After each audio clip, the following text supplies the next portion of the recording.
네, 안녕하세요. 평안하십니까? 예, 찬양 대단히 감사합니다. 다 함께 기도하겠습니다. 거룩하시고 사랑이 많으신 전능하신 우리 하나님 아버지, 우리를 죄악 가운데서 주님의 보혈로 구속해 주시고 하나님의 자녀로 이 땅에 거룩하신 몸된 교회 가운데 귀한 주체로 다 거하게 하시고 또 우리를 통해서 하나님이 계획하신 하나님의 선하신 뜻을 나타내시고 행하신 하나님 감사합니다. 2023년 7차에 걸친 하계수양에 많은 먼저 구원받은 우리 형제 자매님들의 간절한 기도와 자원하고 기쁨으로 참여했던 그 희생과 봉사를 통해서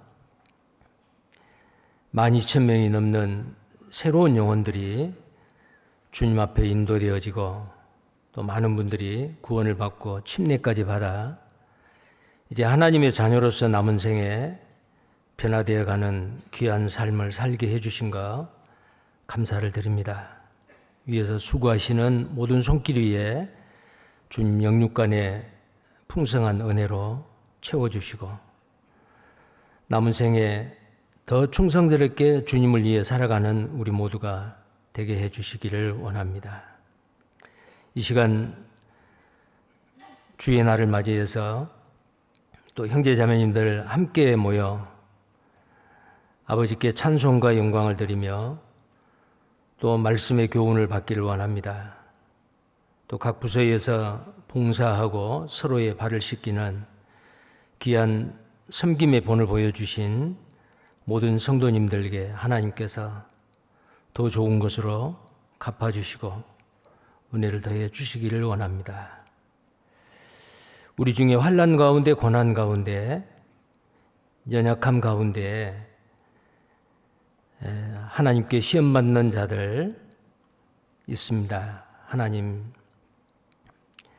더 하나님을 가까이 하고 하나님을 신뢰하며 하나님의 크신 능력 안에서 승리할 수 있도록 하나님께서 도와주시기를 원합니다.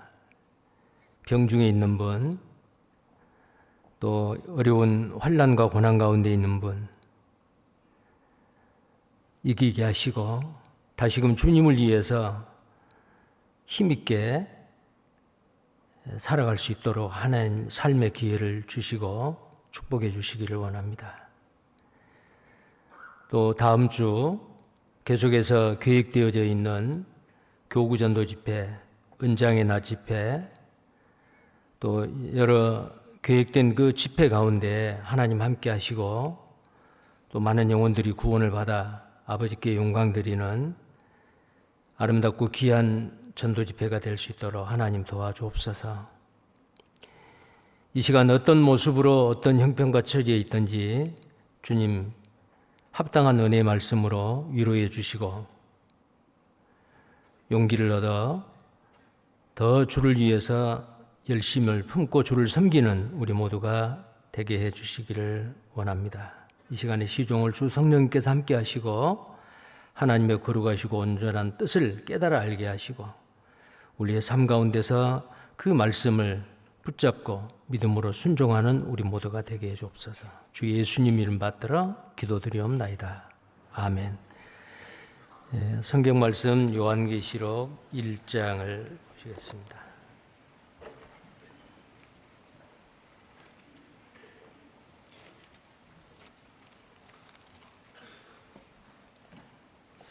요한계시록 1장 8절부터입니다.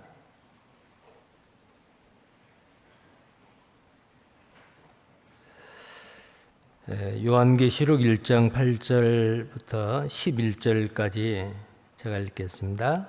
주 하나님이 가라사대 나는 알파와 오메가라. 이제도 있고 전에도 있었고 장차 올 자요 전능한 자라 하시더라. 나 요한은 너희 형제여 예수의 환난과 나라와 참음에 동참하는 자라. 하나님이 말씀과 예수의 증거를 인하여 밤모라 하는 섬에 있었더니 주의 날에 내가 성령에 감동하여 내 뒤에서 나는 나팔 소리 같은 큰 음성을 들으니 가로되 너 보는 것을 책에 써서 에베소, 서머나, 버가모, 두아디라, 사데, 빌라델비아, 라오디기아 7 교회에 보내라 하시기로.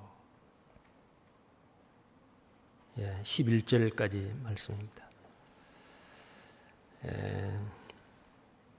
지금 요한계시록 말씀을 주일날 우리가 계속 공부를 하고 있습니다. 요한계시록은 요한계시록 1장 1절에 있는 말씀대로 장차 속히 될 일에 대해서 그 종들에게 보이시려고 그 천사를 통해 밤모섬에 유배당한 사도 요한에게, 주님의 사랑하시는 종 사도 요한에게 들려주시고 보여주신, 들려주시는 말씀과 보여주시는 환상을 기록하라. 그리고 소아시아 7교회에 보내라고 명령을 주님께서 하셨습니다. 그래서 사도 요한은 그 요한계시록에 나와 있는 내가 본 것과 있는 일과 장차 될 일을 이렇게 구별해서 정확하게 기록을 해서 우리에게까지 성경 전경 마지막 장으로 우리에게 하나님께서 주셨습니다. 이 요한계시록은 장차 속히 될 일을 그 종들에게 보인다라고 말씀하셨기 때문에 내용상으로는 애언서입니다. 그 애언의 말씀은 하나님은 시건치 아니시니 반드시 애언하신 말씀은 반드시 이루신 분이죠. 그래서 이 요한계시록에 기록된 애언의 말씀은 반드시 이루실 겁니다. 특히 가장 많은 분량이 예수님 공중재림한 이후에 6장부터 19장까지 7년 환난 동안에 하나님을 믿지 아니하고 끝까지 구원받을 수 있는 기회를 놓쳐버린 이 세상 사람들에게 무서운 7년 환난의 무서운 심판에 대해서 아주 가장 길게 말하고 있고, 그 다음에 이제 20장에서는 구원받지 못한 사람들이 천년왕국 이후에, 그리고 이제 7년 환난이 지난 후에 천년왕국에 대해서, 그리고 천년왕국 이후에 끝까지 구원받지 못한 세상 사람들을 바다가 죽은 자를 내어주고 사망과 음부도 그 죽은 자를 내어줘 하나님의 크고 흰 보좌 앞에 서서 심판을 받고 둘째 사망 곧 불못에 들어가게 되는 최후의 심판에 대해서도 말씀을 하시고, 그것도 장래되어질 일이죠. 그리고 이제 21장, 22장에서는 천국에 대해서 새하늘과 새 땅, 천년왕국의 새하늘과 새 땅이 아니고 영원한 하나님의 나라 천국에서의 새하늘과 새 땅을 사도 요한에게 보여주신 대로 우리에게 요한계시록의 그 말씀을 우리에게 주셨습니다. 그러니까 이 내용상으로 보면은 애언서임에 틀림없습니다. 묵시록이죠. 그러나 7교회, 소아시아 7교회에 기록하여 보내라고 했어요. 그러면 소아시아 7교회는 그때 당시 밤모섬에서 이 계시의 말씀을 받는 그 당시에 오늘날 튀르키의 그 터키죠. 터키의 서쪽 지역에 있는 아시아 지역, 그 지역의 7교회, 근데 7교회뿐만 아니고 7교회 이외에도 다른 교회들도 있었습니다. 그런데 주님께서는 7교회를 지명해서 그 7교회에 이 기록한 것을 보내라라고 말씀하셨어요. 그래서 형식상으로는 서신서라고도 할 수 있어요. 그래서 이 요한계시록 1장 1절부터 쭉 보면은 그 서신서의 형식을 따서 내용적으로 장차되어질 일을 예언을 기록한 그 예언서입니다. 그래서 계시록이라고 하죠. 감춰져 있는 것을 보아 알게 하는, 열어서 보아 알게 하는 계시록 또는 묵시록이라고도 하는데 그렇게 되어 있습니다. 자, 형식적으로는 1장 1절에서부터 8절까지가 머릿말에 해당될 수가 있습니다. 1장 8절. 그래서 오늘 그 머릿말의 마지막 부분부터 읽었는데요.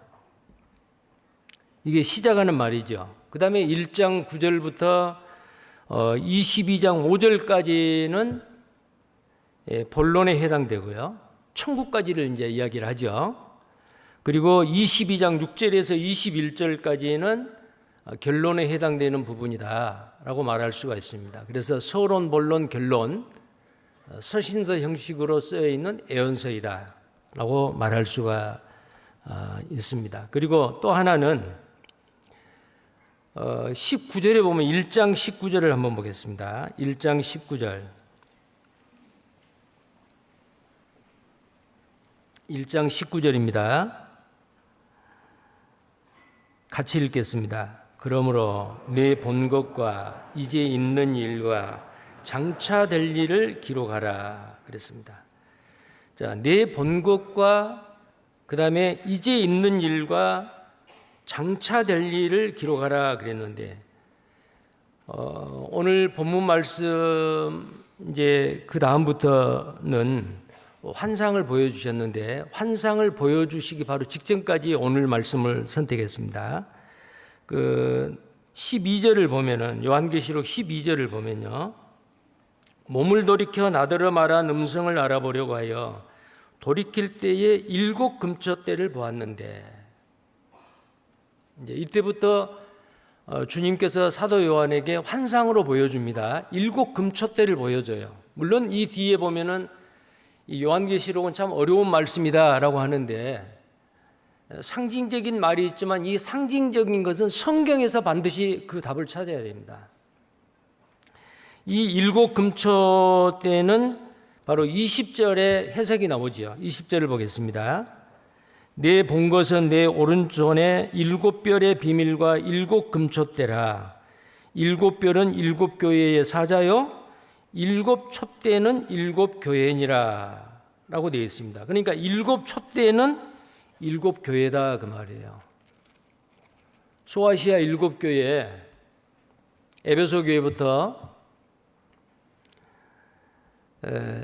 라오디게아 교회까지 그 7 교회의 각 지역 교회에 그 7 금초대. 자, 이 7 금초대는 출애굽기 37장, 25장과 37장에 나와 있는 하나님께서 모세에게 성막의 식양을 만들라고 이렇게 그 설계도를 주셨을 때에 성막 안에 있는 성소와 지성소 사이에 휘장이 있고 휘장 밖에 있는 성소에 촛대를 만들어야 했어요. 근데 그 촛대가 순금으로 만들어야 됩니다. 순금으로 만들어야 되고 특별한 올리브유를 감람유 올리브유죠. 올리브유를 태워서 그 어두운 성막을 24시간 하루 종일 밝혀야 돼요.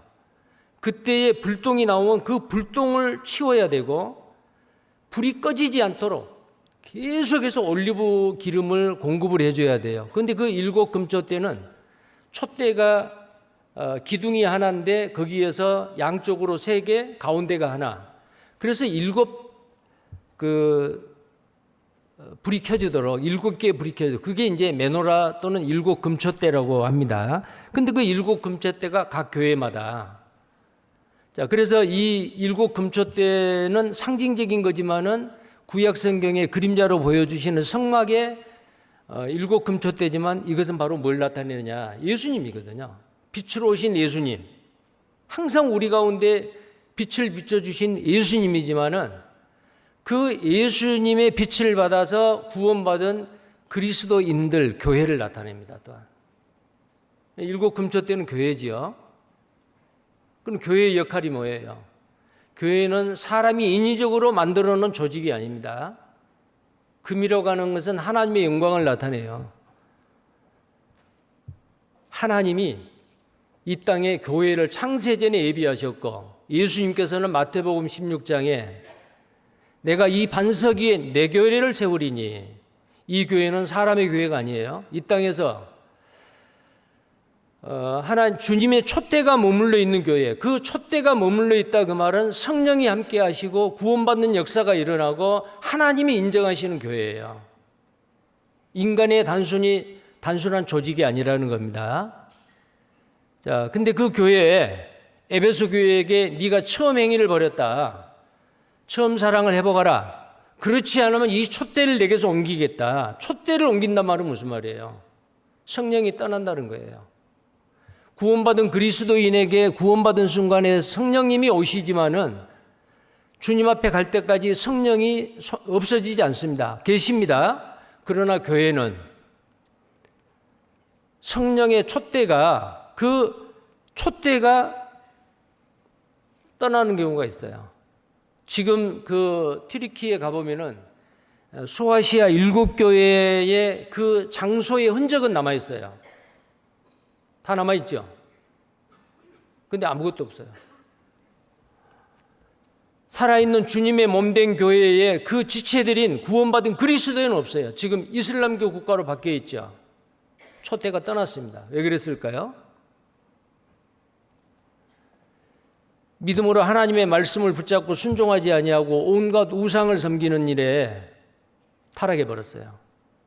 교회 역사가 지금까지 2000년 교회 역사 가운데서 처음에는 성령으로 시작하였다가 그 교회를 구성하고 있는 구성원들이, 구원받은 그리스도인들이 주님의 말씀에 순종하지 아니하고 세상적인 것에 발을 담그고 교회가 타락할 때에는 교회에 머물렀던 성령의 촛대는 떠난다라는 거예요. 자, 그래서 여기에 12절부터 이제 그 환상을 보여주시는데 제일 먼저 보여주시는 게 바로 7 금촛대였습니다. 그리고 이제 예수님께서 흰 옷을 입고 불꽃 같은 눈으로 돌아다닙니다. 그 7 금촛대 사이로 돌아다니세요. 그 7 금촛대는 교회인데 교회 앞에 누가 계시냐면 주님이 계세요. 그걸 이제 환상으로 보여주는 겁니다. 이것이 바로 1장 20절까지 나와 있는 19절에 이제 내가 본 것과 그랬어요. 그래서 요한계시록 1장은 19절에 나와 있는 그 말씀대로 19절 다시 봅니다. 그러므로 내 본 것과, 자, 바로 요한계시록 1장을 사도 요한이 주님이 말씀하셨을 때 보고 있는 거예요. 내가 본 것과 교회와 주님을 본 겁니다. 자, 그 다음에 19절에 보면은 이제 있는 일과 그랬어요. 이제 있는 일. 자, 이제 있는 일은 그 계시를 받는 그 순간에 7교회가 있었어요. 소아시아 7교회, 지역교회가 그대로 존재했거든요. 자, 이제 있는 일과, 그러면 소아시아 7교회만 해당되느냐? 아니죠. 7이라고 하는 숫자는 하나님의 숫자고 절대 숫자고 전체를 나타내고 대표를 나타냅니다. 그러니까 소아시아 7교회가 지금은 흔적만 있고 아무것도 없지, 그 교회 진짜 눈에 보이지 않는 우주적인 교회는 없지만 여기서 말하는 이제 있는 일은 소아시아 7교회를 두고 하는 말인데 요한계시록 2장과 3장입니다. 자, 2장 3장은 에베소부터 라오디가 교회까지 칭찬과 교훈과 책망을 하죠. 이 7교회는 역사적으로 이미 지나가 버린 소아시아 7교회만이 아닙니다. 주님의 몸된 교회, 주님이 오셔서 교회를 데려가기 이전까지 이 땅에 남겨져 있는 주님의 모든 교회를 두고 하는 말이에요. 그래서 요한계시록 2장 3장에 나와 있는 7교회에 교훈하시고 책망하시고 하시는 그 말씀은 이미 지나가 버린 과거의 그 교회만 하는 것이 아니고 지금 이 땅에 있는 우리에게도 주시는 말씀이다 그 말이요. 이제 있는 일과 교회 역사가 이 땅에서 끝나기 전까지 이 땅에 남겨져 있는 모든 교회입니다. 이제 있는 일과. 자, 그 다음에 19절 마지막 부분에 보면은 1장 19절에 장차 될 일을 기록하라 그래서 장차 될 일입니다. 이 장차 될 일은 언제요? 요한계시록 4장 1절에 보면요.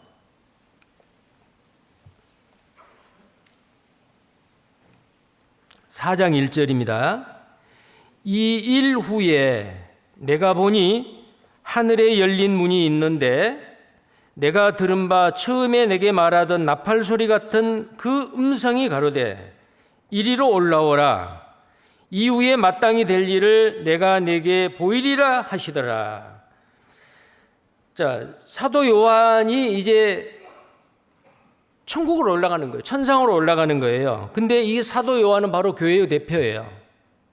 왜냐하면은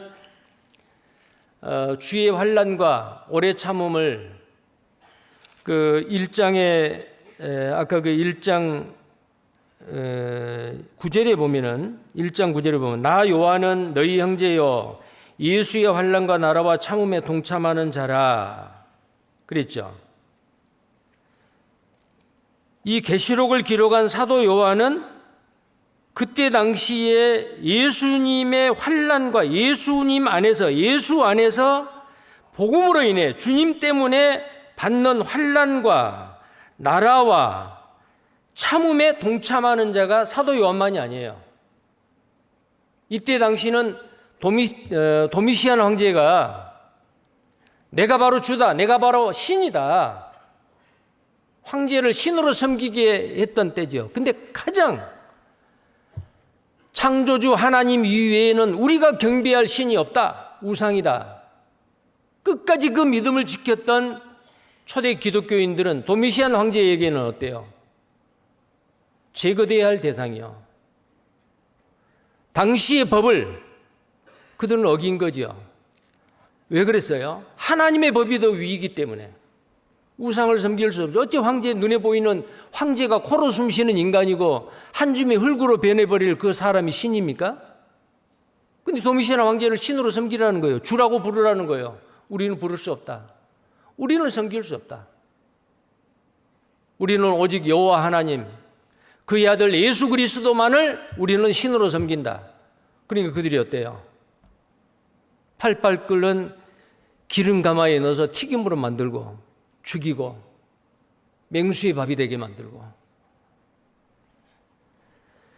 그래서 이 사도 요한만 그 예수 안에서의 환난과 오래 참음과 그의 나라에 참여하는 것이 아니고 그때 초대교회 당시에 이 사도 요한이 섬겼던 교회가 바로 에베소에 있는 교회거든요. 에베소 교회예요.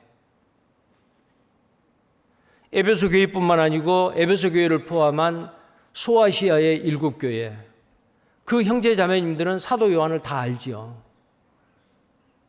그들에게 편지하는 겁니다. 그 핍박과 고난 가운데 이 요한계시록 하는 이 묵시록, 이 편지를 받은 그때 당시의 성도들은 어때요? 위로를 받고 더 용기 백배 해주고 끝까지 순교를 하더라도 믿음을 지켰던 정말 살아있는 하나님의 말씀이었습니다. 그래서 이 요한계시록을 전체적으로 세 군데로 내용적으로 이 세 부분으로 나누면 1장 내가 본 것과 그 다음에 2장 3장 이제 있는 일과 4장부터 22장까지 장차 되어질 일. 그러니까 4장부터는 장차 되어질 일이죠. 장차 되어질 일이기 때문에 지금 되어진 게 아니에요. 장차 되어질 일이에요. 그럼 언제 될까요? 초대교회보다 2000년이 우리는 시간이 2000년의 시간이 지났기 때문에 초대교회 성도들은 이 말씀으로 위로받고 다시 오실 주님을, 속히 오실 주님을 기다리는 재림신앙으로 그 믿음을 지켜왔잖아요. 근데 우리는 어때요? 2000년이 지났어요. 다시 오시겠다고 약속하신 예수님은 초대교회보다도 우리 시대에 더 빨리 오셔요. 기독교 2000년 역사 가운데 세상과 타협하지 아니하고 어떤 핍박과 환난이 있더라도 그 믿음을 끝까지 잘 지키고 하나님께 기쁨과 영광을 드렸던 사람들은 하나같이 예수님의 재림 신앙을 가졌던 사람들이에요. 우리 중에서도 마찬가지입니다. 주님이 곧 오셔요. 아마 우리 시대에 오실 거예요. 그런데 할아버지 때도 초대교회부터 오신다 그랬는데 아직 안 오셨으니 아직 많이 남았을지도 몰라요. 자, 이렇게 생각하시는 분들은 주님에 대한 순수한 그 열정과 그 믿음을 지키기 어렵습니다. 주님이 곧 오십니다. 속히 온다 그 말은 반드시 오신다는 거예요. 그러니까 언제든지 주님 앞에 섰을 때 부끄럽지 않도록 충성스럽게 열심을 품고 주를 섬기는 자가 되어야 된다는 겁니다.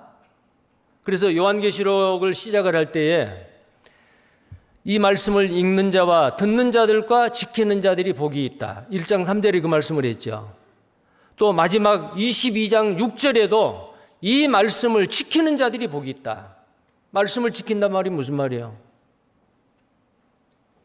이 요한계시록의 말씀을 읽고 듣고 연구하고 이 말씀대로 깨어서 주님 오실 것을 기다리고 세상에서 깨끗하게 거룩하게 구별되게 살아가는 하나님의 자녀들이 되라고 말이에요. 그 사람이 복이 있다 그 말입니다. 그래서 요한계시록에는 7가지 복이 있다고 했죠. 7가지 복이요. 그럼 하나님이 왜 이 요한계시록을 기록해서 우리에게 주셨느냐? 7가지 복이요. 왜 7이라는 숫자를 썼어요? 7은 전부를 나타내요. 절대적인 숫자예요. 하나님의 숫자예요. 그럼 우리 요한계시록을 만약에 읽지 아니하고 듣지 아니하고 행하지 아니하면 어때요? 하나님의 복을 받기 어렵다 그 말이에요.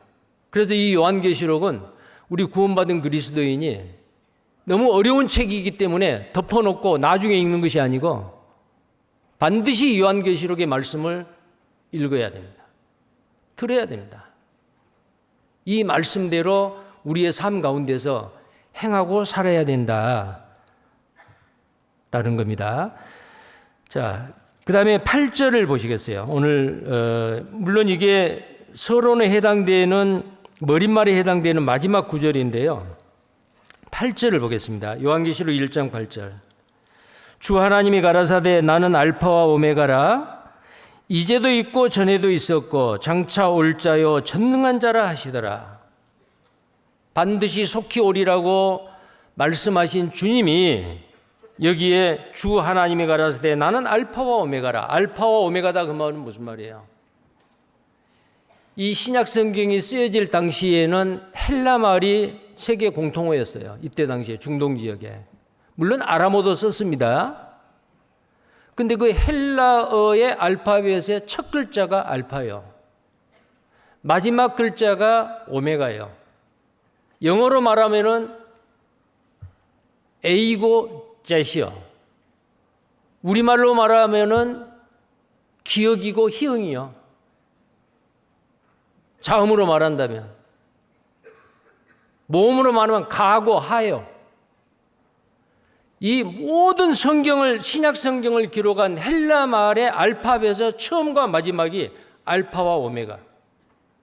여기도 쓰여 있는 건 모르겠어요. 여기 있네요. 이게 지금 알파와 A, 오메가 이거요.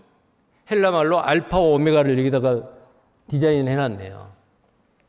처음과 마지막이다 그 말은, 처음이라 그 말은 무슨 말이에요? 태초에 하나님이 천지를 창조하시니라. 그분은 아무것도 존재하기 이전에 영원부터 계신 그 하나님께서 이 우주 만물을 창조하시고 우리 사람을 자기 형상으로 창조하신 분이다. 시작하는 분이다 그 말이에요. 시작이다. 오메가는 뭐예요? 하나님이 계획하신 우주를 창조하신 하나님께서 왜 창조하셨느냐? 하나님의 나라를 완성하기 위함입니다. 하나님의 나라가 완성이 되려면 어때요? 그 나라 백성이 있어야 돼요. 그 나라 백성의 수가 차야 돼요. 왜 예수님이 아직 안 오십니까? 왕 중의 왕으로 왜 안 오십니까? 이방인의 충만한 수가 아직 차지 않았습니다. 하나님이 계획하시는 천국이 아직 다 이루어지지 않았어요.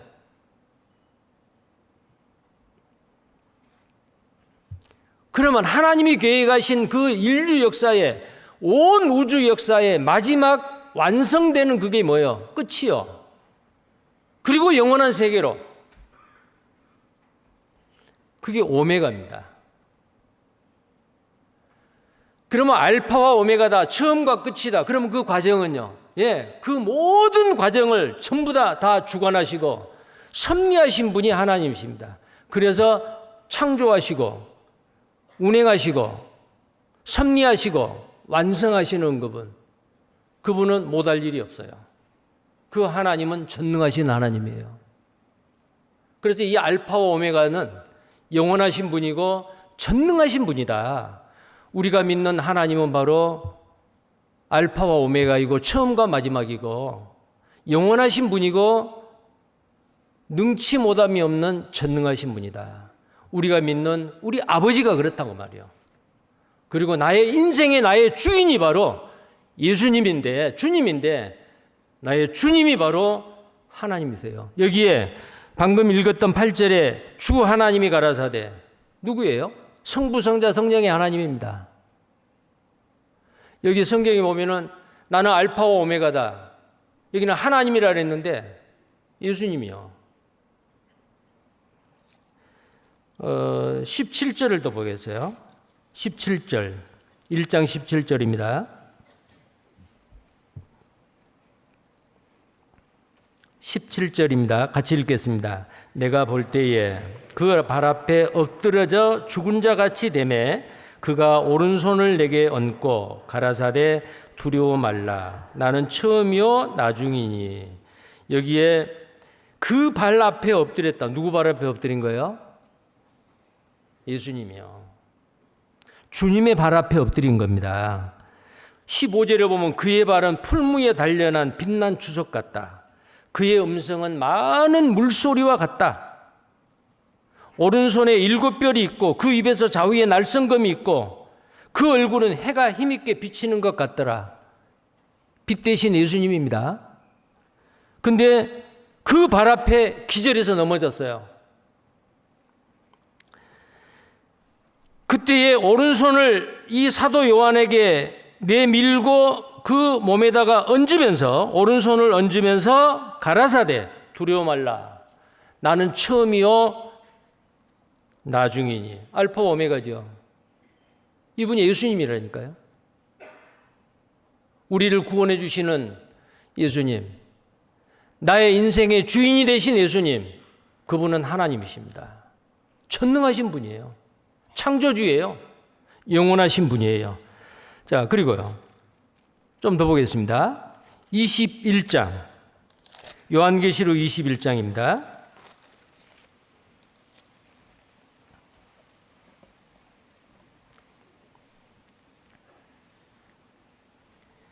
(21장) 5절 6절입니다. 같이 읽겠습니다. 보좌에 앉으신 이가 가라사대 보라 내가 만물을 새롭게 하노라 하시고, 또 가라사대 이 말은 신실하고 참되니 기록하라 하시고, 또 내게 말씀하시되 이루었도다. 나는 알파와 오메가요 처음과 나중이라. 내가 생명수 샘물로 목마른 자에게 값없이 주리니. 주님이죠. 여기도 알파와 오메가라 그랬죠. 자, 왜 이렇게 요한계시록에 나는 알파와 오메가다, 나는 처음과 나중이다, 방금 전에 말씀드린 그대로예요. 전능하신 분, 영원하신 분, 우리가 사모하고 경외하고 믿을 수 있는 분은 오직 하나님, 전능하신 하나님이라 그 말이에요. 자, 그 다음에 22장입니다. 22장 13절입니다.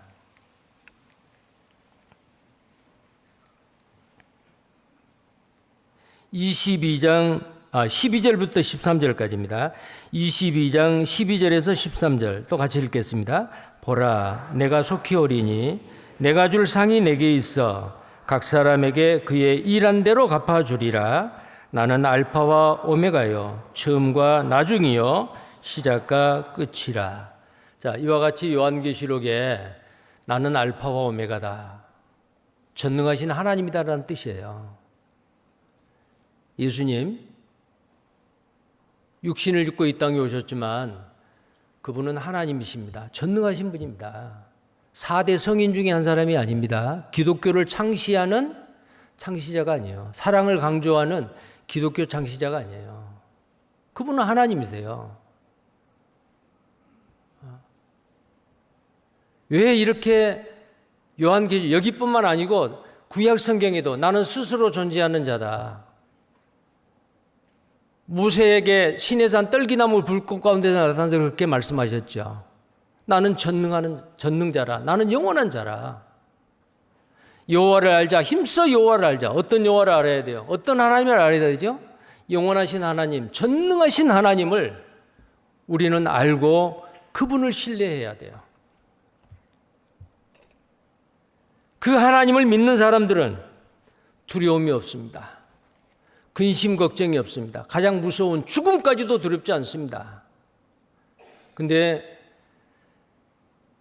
그 여호와 하나님을, 알파와 오메가인 하나님을 얼마나 알고 내 생활 가운데서 얼마나 그분을 신뢰하느냐에 따라서 그분의 믿음의 정도가 달라요. 믿음이 크냐 작냐.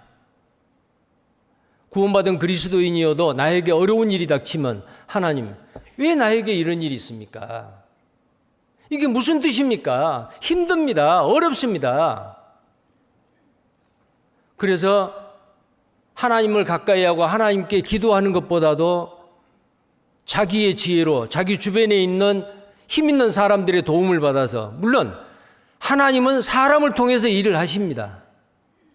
그런 일이 있을 때 나는 얼마나 잠잠히 젖된 어린아이 같이, 엄마 품에 안긴 젖된 어린아이 같이 나는 얼마나 하나님을, 주님을 신뢰하고 평강을 유지했느냐 그 말이요. 구원받은 그리스도인이 불안합니까? 초조합니까? 어떤 일에 스트레스를 많이 받습니까? 아닙니다. 정말 알파와 오메가인 하나님을 안다면 두려울 게 없어요. 염려할 거 없습니다. 하나님은 그 믿음을 모셔요. 믿는 자에게는 능치 못함이 없느니라. 아들이 불에도 넘어지고 물에도 넘어지고 귀신 들린 아들을 가지는 아버지가 왔습니다. 제자들은 쫓아낼 수 없네요. 제자들은 할 수 없네요. 예수님, 할 수 있거든 고쳐주세요. 예수님 뭐라고 말씀하셨어요? 할 수 있거든이 무엇이냐? 무슨 말이냐? 믿는 자에게는 능치 못함이 없느니라. 너희에게 겨자씨 한 알만한 믿음이 있으면은 뽕나무를 뽑아서 바다에 심기라면 그대로 됐을 것이요. 그 믿음이 있다면은, 작은 겨자씨 하나만 할 만한 믿음이 있다면은 이 산을 옮겨서 바다에 던지우라 했으면 그대로 되리라. 뽕나무는 뭐고 산은 뭐예요? 내 속에 있는 내 죄성과 내 본래의 나의 생각들이잖아요. 하나님을 믿고 구원을 받기는 받았는데 실제로 삶 가운데서는 하나님을 의지하고 하나님을 신뢰하는 게 아니고 불안해하고 초조하고 걱정하고 근심하고, 그것은 구원받은 그리스도인의 신앙이 아니라 그 말이에요. 그래서 방금 이 8절에 나와 있는 하나님이 가라사대 나는 알파와 오메가다라고 하는 것은 영원하신 하나님, 전능하신 하나님이심을 우리에게 보여주시는 거고, 사도 요한을 통해서 내가 본 것과 이제 있는 일과 장차 될 일을 기록해서 7교회에 보내라 그랬는데, 이 예언의 말씀을 받는 수신자들 7교회뿐만 아니고 기독교 역사 2000년 역사 가운데 이 말씀을 읽는 모든 사람에게 이 애언의 말씀을 누가 준 거냐? 영원하신 하나님, 전능하신 하나님이 준 것이다. 반드시 이루어진다. 속히 된다. 이 애언의 말씀, 환상을 보여주고 기록하기 전에 하나님께서 사인을 하신 거예요. 도장을 찍은 거예요. 이 애언의 말씀을 주시는 분이 누구냐? 전능하신 하나님, 영원하신 하나님이다. 여러분 가끔 계약을 하잖아요. 계약을 하는데 거기에 무슨 도장을 찍어요? 모르셔요? 인감도장 찍잖아요. 인감을 찍잖아요. 법적인 효력이 있습니다. 근데 계약을 했는데 그 사람이 정말로 신뢰할 만한 능력이 있는, 절대로 거짓말하지 않고 계약을 파기하지 않을 사람이다. 믿음이 생기죠. 이 요한계시록을 기록하게 하면서 인감도장을 찍는 게 바로 이 8절이요. 나는 알파와 오메가다. 전능하신 하나님이다 그 말이에요. 사람은요, 하나님을 믿기는 믿는데 그 하나님을 어떤 분으로 믿느냐에 따라서 그 신앙생활이 달라져요. 여러분, 아브라함 갈대아 우르를 떠나서 내가 내게 지시할 땅으로 가라. 너로 큰 민족을 만들리라. 지상 모든 민족이 너를 인하여 복을 받으리라. 약속을 했죠. 아브라함의 믿음 대단합니다. 아, 나에게 말씀하신 그 하나님 어떤 분이냐? 정말로 그 말씀을 이루실 분일까? 전능하신 분일까? 떠났어요. 떠나는 데까지는 좋았잖아요. 흉년이 들었어요. 애굽에 내려갑니다. 자기 아내 사라를, 자기 혹시 불이익을 당하고 자기가 죽임을 당할까 봐서 자기 아내 사라에게 나를 남편이라고 말하지 마. 오빠라고 말해. 속였잖아요. 비겁하지 않아요? 아유, 어떤 남편이 자기 죽을까 봐서 자기 아내를 누이 동생이라고 말하고 그렇게 말하라고. 내려갔어요. 흉년을 피해서 내려갔어요. 애굽으로 가면 안 돼요. 약속의 땅이 애굽이 아니고 가나안 땅이에요. 그런데 흉년이 드니까 굶어 죽을까 봐서 하나님의 전능하신 하나님을 못 믿은 거예요. 애굽에 내려갔죠.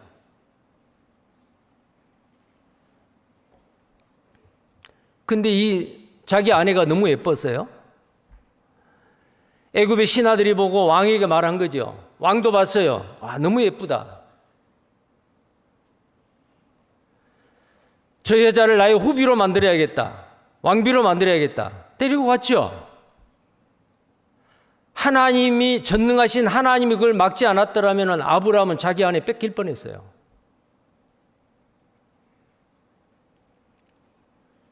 그뿐입니까? 블레셋의 아비멜렉 또 이제 북쪽으로 갔죠. 가서 또 자기 아내를 누이 동생이라고 속인 겁니다. 또 자기 아내를 뺏길 뻔했어요. 그게 믿음이에요? 전능하신 하나님이 내 아내를 지켜주고 나를 지켜줄 거다. 그런 과정을 통해서 이 아브라함의 믿음은 어때요? 아, 알파와 오메가이신 하나님, 전능하신 하나님, 영원하신 하나님. 그 믿음이 점점 커갔어요. 자, 그래도 이 아브라함은 어때요? 하나님께서 아브라함의 후손을 통해서 많은 자녀를 줄 거라고 약속을 했는데, 하나님, 제가 이렇게 늙었는데 내 몸종 아비멜렉을 나의 후사로 세우겠습니다.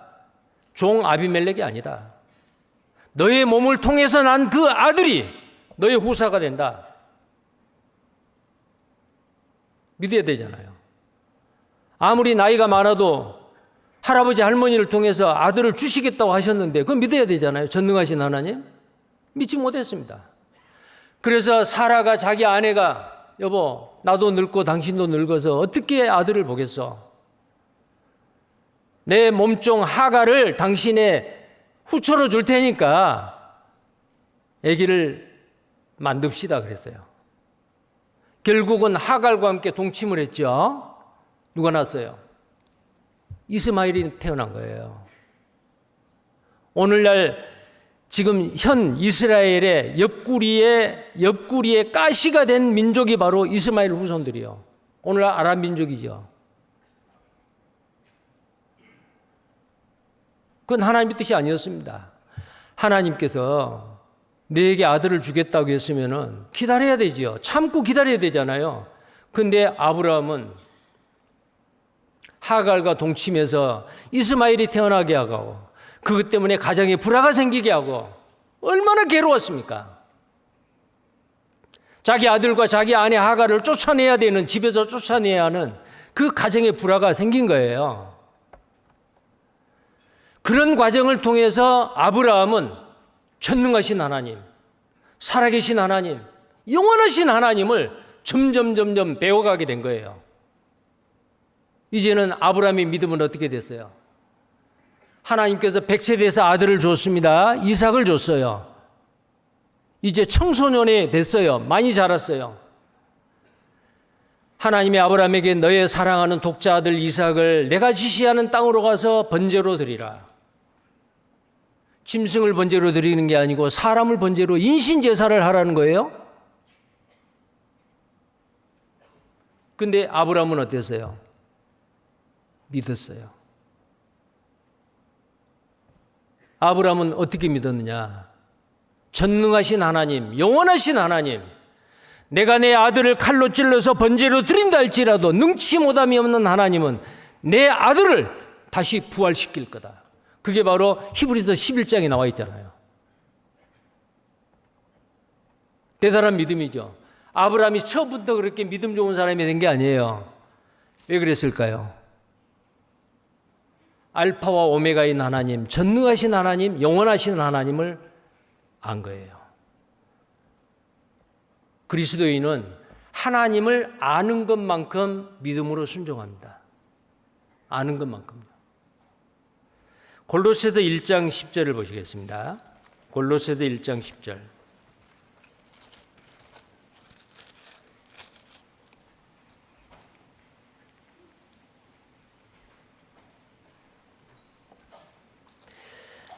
골로새서 1장 10절 말씀입니다. 함께 읽겠습니다. 주께 합당히 행하여 범사에 기쁘시게 하고 모든 선한 일에 열매를 맺게 하시며 하나님을 아는 것에 자라게 하시고. 자, 하나님을 아는 것에 자라게 한다 그랬죠. 우리가 하나님을 믿고 구원을 받고 하나님 나의 아버지예요. 전능하신 하나님이에요. 영원하신 하나님이에요. 나에게 복 주기를 원해요. 능치 못함이 없어요. 그렇게 믿는데 실제로 나에게 구체적으로 내 삶 가운데서 내 가정에서 내 개인에게 어떤 문제가 생겼을 때 어때요? 모든 것을 합력하여 선을 이루실 하나님. 지금은 내가 힘들고 어렵지만 이것을 통해서, 이 고난을 통해서, 이 환난을 통해서 하나님은 더 좋은 것을 주실 계획이 있는 거지요. 하나님 감사해요. 전능하신 하나님을 신뢰하는 분들은 항상 기뻐할 수 있습니다. 범사에 감사합니다. 힘들고 어려운 일이 있어도 감사하고 좋은 일이 있어도 감사하고 하나님 감사합니다. 나는 지금은 몰라도 이 어려운 거 힘든 이 일을 통해서 하나님께서 내 믿음을 더 연단시키고 그 믿음이 정금과 같이 나오게 하기 위해서 그렇죠. 고난은 유익하다고 했는데 나에게 이 유익한 고난을 주시네요. 하나님 감사해요. 그 하나님이 바로 알파와 오메가 하나님이라고 말이에요. 나는 알파와 오메가라.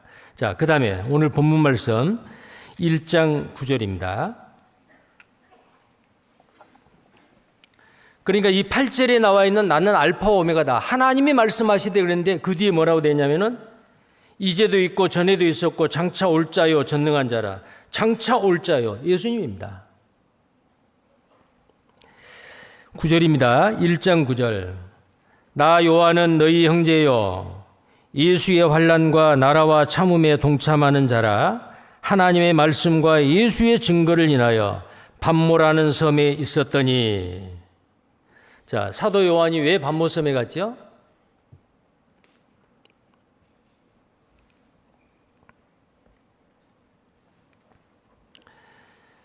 pat모섬에 간 이유가 여기 나와 있잖아요. 하나님의 말씀과 예수의 증거 때문에 pat모라는 섬에 있었다. 그러면 하나님의 말씀과 예수의 증거, 예수에 대한 죽으시고 부활하셨다는 증거를 전하러 pat모섬에 갔느냐? 그건 아니에요.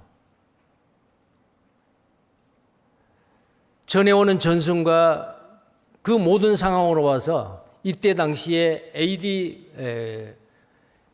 95년경 도미시안 황제가 약화되어 있는 그 제국을 다시 결집을 시키기 위해서 자기를 섬기려고 한 거예요. 짐이 곧 신이다. 황제 숭배를 하게 하는 거예요. 그리고 이 자기 코로 숨쉬는 사람이 이 도미티안이라고 하는데 이 도미시안 황제를 신이라고 부르고 기도하고 주라고 부르지 않으면 죽이는 거예요. 근데 전해오는 말에 의하면은 이 에베소 교회에서 이 복음을 전하고 있던 사도 요한에게도 당시에 제국 로마에서 칙령이 내려온 거예요. 모든 로마의 속국에 있는 백성들은 도미시안 황제를 신으로 섬기고 경배하라. 근데 구원받은 그리스도인이 그럴 수 있어요? 우리는 순교를 당하고 죽는다 하더라도 우리의 주는 오직 예수 그리스도, 우리 주님밖에 없다. 주님은 나를 사랑하셔서 십자가에서 죽기까지 하셨는데 어떻게 내가 주를 부인하겠느냐? 어떻게 그 믿음을 배신하겠느냐? 못한다. 그래서 로마 군인들이 이제 전해오는 말이 하면 그래요. 이 사도 요한을 팔팔 끓은 기름감에다 집어넣었대요. 튀김으로 만들려고. 죽이는 거예요, 그냥. 팔팔 끓는 물가마가 아니고 기름가마에다가요. 집어넣었어요. 근데 안 죽더래요.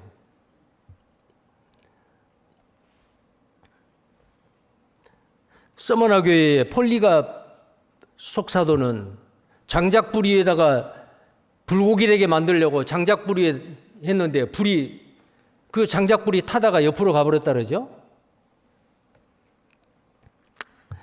근데 이 사도 요한도 죽이려고 했는데 그랬어요. 그래서 그때 당시에 죄수들을 유배를 보내는 유배지가 바로 이 pat모섬이에요. 거기는 돌이 많아요. 그래서 돌 안에 있는 광석을 캐요. 죄 많은 사람 그곳에 보내가지고 강제 노동을 시켜요. 죽을 때까지. 그런데 사도 요한이 황제를 섬기지 아니하고 오직 예수만을 믿고 주장하니까 이 사도 요한을, 교회의 지도자 사도 요한을 pat모섬에 보낸 겁니다. 그러면 사도 요한은 그럴 거 아니에요. 이럴 수도 있죠. 인간적인 생각으로. 하나님, 그러면 이 교회에 주님의 양떼들은 어떻게 합니까? 이들이 황제를 우상으로 섬기는 일이 있으면 어떻습니까? 제가 여기서 끝까지 지켜가지고 이 소아시아 7교회, 에베소 교회를 중심으로 그들의 믿음을 굳게 지키고 격려하고 위로하고 끝까지 믿음을 지키도록 해야 되는 그 일을 내가 해야 되지 않습니까? 왜 나를 이렇게 유배를 보냅니까? 원망할 수 있잖아요. 근데 아마 사도 요한은 그러지 않았을 거예요. 오직 하나님을 사랑하고 경배하는 그 일을 태만하지 않았습니다. 환경이 어떤 환경이 되더라도. 우리도 마찬가지요. 그래서 이 사도 요한은 이 계시를 받는 날이 바로 어느 날이냐면 주일이었어요. 오늘과 같은 주일입니다. 주의 날이라고 되어 있잖아요. 10절을 보겠어요. 요한계시록 1장 10절입니다. 주의 날에 내가 성령에 감동하여 내 뒤에서 나는 나팔 소리 같던 큰 음성을 들으니 그랬어요. 주의 날입니다. 구약의 주의 날은 이 세상을 심판하는 날이요. 그러나 여기에서 말하는 주의 날은 주님이 부활하신 날입니다. 오늘날 주일입니다. 오늘과 같은 주일이요. 초대교회 성도들은 안식일은 그림자요. 구약시대 때는 하나님이 천지 만물을 창조하시고 제7일째 쉬셨다. 그 안식일을 율법으로서 철통같이 지켰죠. 근데 예수님이 오셔가지고 안식일 날 길을 지나가다가 밀밭에서 밀을 뜯어서 비벼서 잡수시기도 하고, 안식일 날 병든 자, 손이 마른 자를 병을 낫게 하기도 하고, 그걸 비난하는 유대 종교가들에게 안식일 날 네의 가축이 만약에 구덩이에 빠졌으면 안식일이라고 건지지 않고 내버려 두겠느냐? 사람이 지금 병들어 죽게 됐는데 안식일이라고 고치지 않고 내버려 두냐? 너희들이 기르는 가축보다 못하냐 사람이? 안식일은 사람을 위해서 있다. 이렇게 말씀하신 거예요. 예수님은 안식일의 주인이었습니다. 그리고 예수님께서 십자가에 죽으시고 부활하심으로 말미암아 복음으로 말미암아 죄에서 자유함을 얻는 구원받은 그리스도인은 이제 안식일을 지킬 필요가 없어요. 우리는 이미 영적인 안식에 들어간 사람들이요. 이제는 주일이요. 주일이 어떤 날이에요? 승리의 날입니다. 죽음의 권세를 깨치고 무덤에서 살아나는 날.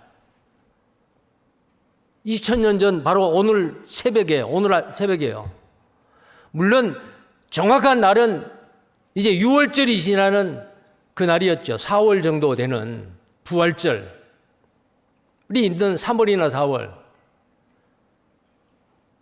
그러나 1년 12달 중에서 52주 중에서 주일이 들어있는 일요일이 들어있는 그날이 바로 그날 새벽 예수님이 부활하신 날이에요. 왜 주일날 특별하게 모이지요? 예, 세상 사람들이 주일날 다 쉬니까 편리하게. 그럴 수도 있지만은 구원받은 그리스도인에게 주일은 특별한 날입니다. 주님의 날이요. 주님이 부활하신 날이요. 우리는 이날 어떻게 해야죠? 이걸 안식일을 지키는 율법으로 이 날을 우리는 대하는 게 아니죠. 주의 날, 주일은 아마 초대교회 성도들은 주일날 모여서 떡을 뗐다. 성찬식을 그날 한 거예요. 헌금을 하고 주일날 모여서 헌금을 하고 모아가지고 구제하고 다른 연약한 교회에 헌금하기 위해서 미리 모아두었다. 이런 말씀도 있고요. 주의 날이란 말이 이 사도행전이나 다른 말씀에도 있어요. 이 주의 날, 주님이 부활하시는 날. 오늘날 우리는 이 주의 날을 어떻게 해야 돼요? 썩어져 없어질 것 육신의 소욕을 위해서 이 날을 아무렇게나 구약의 안식일도 이 날은 오락을 하지 마라. 그런 말씀도 있잖아요. 그림자인데도. 근데 주님이 부활하시는 날, 주님이 부활하지 않았더라면 나는 죄인 그대로 있어요. 우리를 의롭다 하시기 위하여 3일 만에 살아나셨다. 죄를 한 번도 짓지 않는 사람으로 우리의 신분을 바꿔주기 위해서 예수님이 부활하셨잖아요. 예수님의 부활이 없다면 우리가 믿는 것은 다 헛것이요. 굉장히 중요하잖아요. 그래서 우리는 매 주일 새로운 주일이 시작될 때마다 주님의 부활을 잊어버리면 안 됩니다. 내가 구원받는 거 잊어버리면 안 됩니다. 그럼 어떻게 해야 돼요? 우리가 내 소득의 10분의 1을 내 모든 것이 주님의 것인데 10분의 1을 주님 앞에 드리듯이 하나님 나에게 주어지는 일주일이라는 시간 중에서 7분의 1은 내가 주님을 위해서 드리겠습니다. 그것이 바로 경건한 생활이죠. 구별된 생활이에요. 지금 이 시간에요. 오늘 주일날 어디 강가에 바다에 낚시터에 골프장에 아니면 다른 자기의 육신을 기쁘게 하고 하는 그 오락에 빠져 있는 사람 가 있겠죠.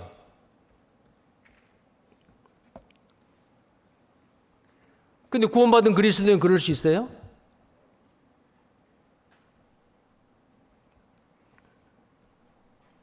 그럴 수 없잖아요.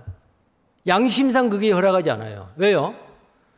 주일날 모여서 하나님 앞에 찬양하고 형제 자매님들 만나 교제하고 말씀의 교훈을 받고 구원받지 못한 사람들을 위해서 기도 부탁하고 그들을 위해서 시간을 내서 그들의 마음을 사기 위해서, 왜? 다른 날은 평일에는 일을 해야 되고, 그래서 이 주의 날, 주일날 말이요, 육신적인 일은 접어놓고 영적인 일, 하나님이 기뻐하시는 일을 하는 거, 그게 당연한 게 아니에요. 그건 율법이 아니에요. 10분의 1을 딱 떼서 주님 앞에 드리듯이 최소한도로 주일날만큼은 육신적인 일은 딱 접어야 돼요. 어떤 분이 사업을 하신 분이 주일날 돈이 더 잘 벌리는데요. 그래 가게를 열었어요. 잘된 게 아니에요. 믿음으로 오늘은 주님이 부활하시는 날 주일 모든 성도들이 함께 모여서 하나님 앞에 영광을 드리는 구별된 날, 그리고 다른 때보다도 더 많이 성경을 보고 더 기도하고 주 안에서 더 기뻐하고 감사하고, 그날이 주일이라 그 말이에요. 근데 여기 있는 사도 요한도 마찬가지입니다. 주의 날에 그랬어요. 10절에 주의 날에 내가 성령에 감동하여, 왜 그랬을까요? 나를 가까이 하는 자를 내가 가까이 한다 그랬어요. 나에게 부르짖으면 내가 응답하겠다. 밤모습에 유배되어 가지고 어느 굴에서 기도하고 하나님 앞에 찬송하고 경건한 시간을 가졌겠죠. 근데 그날이 주의 날이요. 그때 성령의 감동을 받았어요. 주님의 음성이 들린 겁니다. 그리고 환상을 보여주신 거예요. 그러면서 기록하라고. 그 9절 다시 봅니다. 9절. 나 요한은 너희 형제여 예수의 환난과 나라와 참음에 동참하는 자라. 하나님의 말씀과 예수의 증거를 인하여 밤모라는 섬에 있었더니, 자, 만약에 이 고난, 환난, 이것은요, 세상 사람들의 고난하고 다릅니다. 세상 사람들의 고난과 인내와 참음은 어쩔 수 없어서 그러는 거예요. 어쩔 수 없어서. 아무리 사람에게 도움을 청해도 도움이 더 이상 있을 수 없으니까 어쩔 수 없어서 모든 것을 체념하고 그냥 잘 되겠지, 이것 또한 지나가리, 그런 생각으로 체념하고 버티는 것이 세상 사람의 참음과 인내예요. 그러나 구원받은 그리스도인은 어때요? 그렇지 않아요. 더 적극적으로, 더 긍정적으로 그 고난이 오더라도 그 고난을 피하려고 하지 않아요. 만약에 사도 요한이 로마의 칙령이 내렸습니다. 도미시안 황제가 나를 신으로 섬기라, 주라고 부르라. 예, 하나님은 아시지요. 그냥 문합니다. 끝으로는 내가 도미시안 황제를 주라고 부르지만은 진짜 주는 주님입니다. 그리고 로마 군인 앞에서 도미시안 황제를 주여 이렇게 불렀다고 합시다. 그러면은 반본섬에 가지 않습니다. 당시에 세상 사람들은 어때요? 도미시안 황제를 주라고 불렀어요. 그들은 핍박이 없어요. 환난도 없어요. 고난을 자처한 거죠. 구원받은 그리스도인도 마찬가지입니다. 왜 고난이 있습니까? 자기 색깔을 분명히 나타내니까. 나는 믿는 거로 말하노라. 고린도후서 4장 13절, 나는 믿는 거로 말하노라. 믿기 때문에 말하지 않을 수가 없어요. 그래서 고난이 있는 거예요. 만약에 구원받은 그리스도인이 자기 색깔을 나타내지 아니하고 믿는 거로 말하노라라는 그 말에 불순종하고 믿는데도 누구한테 말하지 않고 그냥 교회만 왔다 갔다 한다, 무슨 고난이 있겠어요? 그리스도인의 고난은 적극적인 거예요. 내가 선을 행함으로 그 고난을 받고 그 환난과 핍박이 있는 거죠. 여러분 중에서 내가 주님의 복음을 전하고 주님이 나에게 명하시는 그 선한 일을 하기 위해서 내가 경제적으로 아니면 육체적으로 아니면 인간관계에서 불이익을 당하고 고난 가운데 있다고 합시다. 그곳이 어디예요? 반모섬이에요. 우리 각자 나의 반모섬은 어디일까? 이 반모섬은 정말 그 에베소에서 56km 떨어져 있는 에게해라고 하는 그곳에 길쭉하게 남북으로 17km, 동서로 약 10km 그렇게 크지 않는 섬이요. 바위가 많아요. 물론 광물질은 있지요. 그가 간 죄수들을 그곳에 보내가지고 거기에 강제 노동을 시키고 굶주려 죽게 하고, 근데 사도 요한은 그곳에 간 겁니다. 인간적으로 충분히 왜 나에게 이런 일이 있습니까? 불평할 수도 있어요. 그러나 사도 요한은 주일날, 오늘 같은 주일날 말이요, 찬송하고 말씀을 묵상하고 경건하게 주님께 부르짖었습니다. 그래서 여기에 주의 날에 성령에 감동되어 나팔 소리 같던 큰 음성을 들었어요. 뒤를 돌아보니까 환상을 본 거예요. 7 금촛대를 보고 주님이 흰옷을 입고 거닐어 다니는, 촛대 사이로 거닐어 다니는 그 환상을 본 겁니다. 우리가 이 성경을 읽을 때에 어떨 때는 이 성경이 정말 꿀맛보다 더 달더라. 시편 119편에 그런 말씀이 있잖아요. 형식적으로 마지못해서 매일 4장 정도는 읽어야 하기 때문에 읽는 말씀하고, 이 말씀이 정말 내 생활에 그대로 적용이 되고, 이 말씀이 정말 나의 영혼의 양식이 되는 경우가 있죠. 근데 아무리 읽어도 무슨 말인지 모르고 깨달아지지 않아요. 나에게 유익한 말이 아니에요. 왜 그럴까요? 구원받은 그리스도인으로서 주의 말씀과 주의 증거를 인하여 내가 환난과 핍박과 고난 가운데 처해 있을 때에 이 성경 말씀의 비밀을 하나님이 깨닫게 해주셔요. 뭐 이런 말 있죠.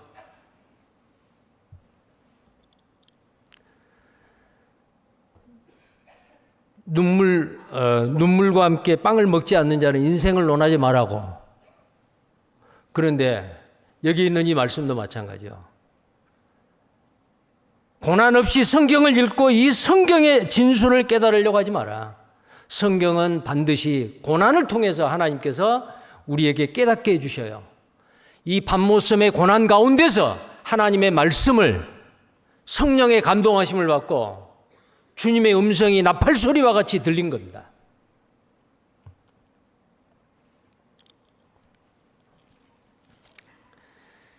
나의 반모섬은 어디일까? 아마 이 말씀을 듣고 계신 우리 성도님들, 형제 자매님들 중에서 사도 요한이 반모섬에 유배돼서 고난 가운데, 환난 가운데 있듯이 지금 그런 환난 가운데 처해 있는 우리 각자의 반모섬에 유배되어 있는 사람도 있을 거예요. 나의 유배지가 어딘가? 만약에 구원받은 그리스도인에게 고난이 없다면 고난을 찾아 나서야 돼요. 내 색깔을 분명히 나타내고 내 할 말을 해야 돼요. 그 고난 가운데서 하나님께서 나에게 말씀을 주신다 그 말이에요.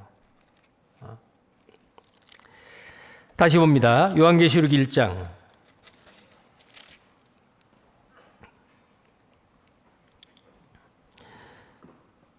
9절에 아까 그랬죠. 환난과 나라와 참음에 동참하는 자라 그랬어요. 예수 그리스도를 증거하는 그 증거로 인해서 환난과 고난이 온다 그랬습니다. 여기에서 첫 번째 요한은 환난에 동참하는 자였습니다. 자, 어떤 사람에게 환난이 온다 그랬어요? 요한복음 16장 보시겠어요? 요한복음 16장 33절 말씀입니다.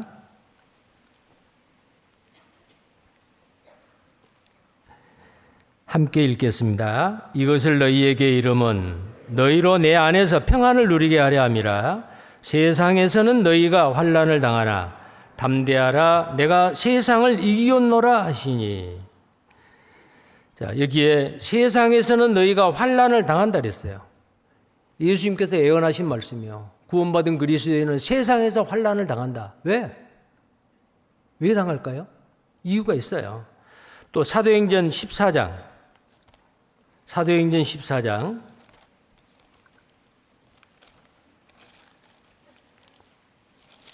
22절 말씀입니다.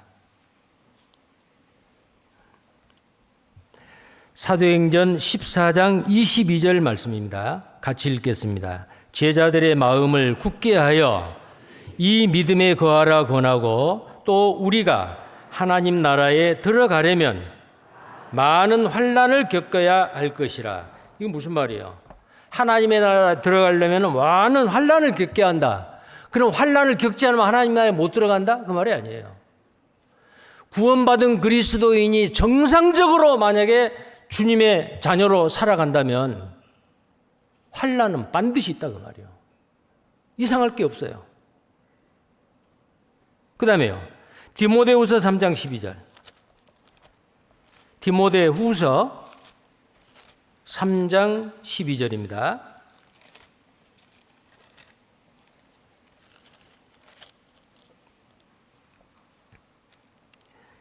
같이 읽겠습니다. 무릇 그리스도 예수 안에서 경건하게 살고자 하는 자는 핍박을 받으리라. 자, 경건하게 산다라는 반대말은 뭘까요?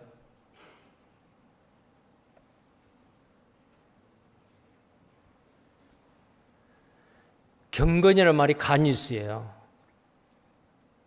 하나님과 같은 삶, 경건한 생활. 근데 경건한 생활의 반대는 세속적인 삶이요. 세상에 없어질 것, 세상 사람들이 추구하는 것을 그대로 추구하고 사는 거예요. 세속적인 삶이거든요. 세속적인 삶을 살면은 핍박은 없어요. 근데 여기 나와 있는 대로 무릇 그리스도 예수 안에서 경건하게 살고자 하는 자는 핍박을 받으리라. 사도 요한이 반면섬에 유배된 것은 바로 여기 나와 있는 말씀대로 예수 안에서 경건하게 살고자 하니까 반모섬에 유배당한 거예요. 나의 반모섬은 어디일까? 그 반모섬에서 어떻게 해야 되냐 말이에요. 그래서 오늘 설교 제목이 반모섬에서죠. 반모섬에서. 만약에 반모섬이 없다면은 반모섬에 찾아가세요.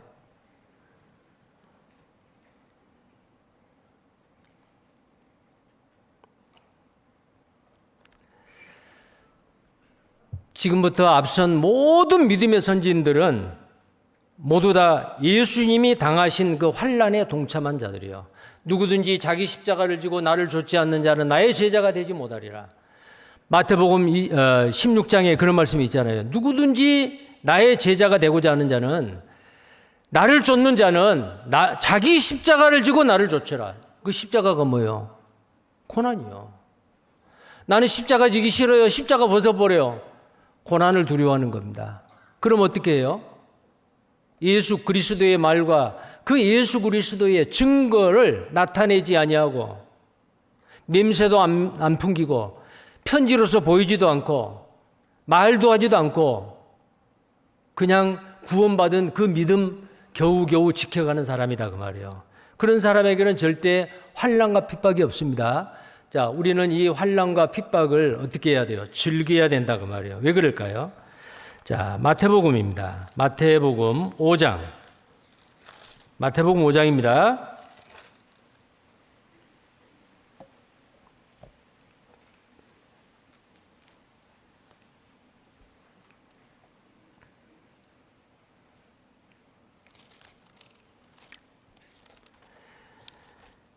네, 마태복음 5장 10절부터입니다. 10절부터 12절까지를 함께 읽겠습니다. 의를 위하여 핍박을 받은 자는 복이 있나니 천국이 저희 것임이라. 나를 인하여 너희를 욕하고 핍박하고 거짓으로 너희를 거스려 모든 악한 말을 할 때에는 너희에게 복이 있나니 기뻐하고 즐거워하라. 하늘에서 너희의 상이 큼이라. 너희 전에 있던 선지자들을 이같이 핍박하였느니라. 예, 아주 잘 하시는 말씀이죠. 나를 인하여 너희를 핍박하고 욕하던 너희는 기뻐하고 즐거워하라. 예수의 말과 증거 때문에 내가 핍박과 고난을 받는다면 속상하고 힘들어하고 포기하고 그러지 말고 오히려 기뻐하고 즐거워하라 그랬죠. 왜요? 상이 크다 그랬습니다. 상이 크다 그랬어요. 십자가를 영어로 크로스라고 하죠. 상은 뭐예요? 면류관, 크라운이에요. 면류관, 왕관이죠. 잘 아실 거예요. 십자가 없이는 면류관이 없다. 영어로는 no cross, no crown. no cross, no crown. 십자가 없이는 면류관 없다. 고난 없이는 영광이 없다 그 말이에요. 그래서 혹시 내 삶 가운데서 고난이 없고 편안하다. 하나님 감사해요. 내 구원받고 나서 신앙생활 하는데 이렇게 좋을 수가요. 어려운 일도 없고요. 편안하고요. 좋아하지 마십시오. 스스로 고난을 찾아 나서셔야 됩니다. 그것이 바로 오늘 이 요한계시록 1장 9절에서 사도 요한이 주의 날에 성령의 감동하심을 받아 큰 나팔 소리 같은 주님의 소리를 듣고 환상을 보게 된 게 만약에 밤모섬이 아니었다면 밤모섬 그 외딴 그 불모지의 동굴이 아니었더라면 하나님은 사도 요한에게 이 엄청난 비밀을 보여주시지 않았을 수도 있어요. 사도 바울은 얼마나 많은 고난을 받았습니까? 강의 위험, 강도의 위험, 형제들의 위험, 돌에 맞아 죽었는데 다시 일어나서 그 동네 들어가서 또 이웃 동네 가가지고 복음 전했잖아요. 40에 관한 태장을 5번 받았다 그랬죠. 얼마나 많은 고난을 당했습니까? 근데 그 사도 바울요,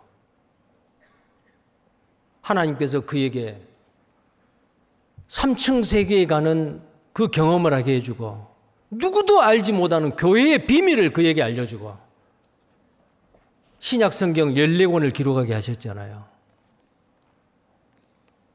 하나님은 고난을 기뻐하는 사람을 통해서 하나님이 귀하게 사용하십니다. 그리고 풍성한 열매를 맺습니다.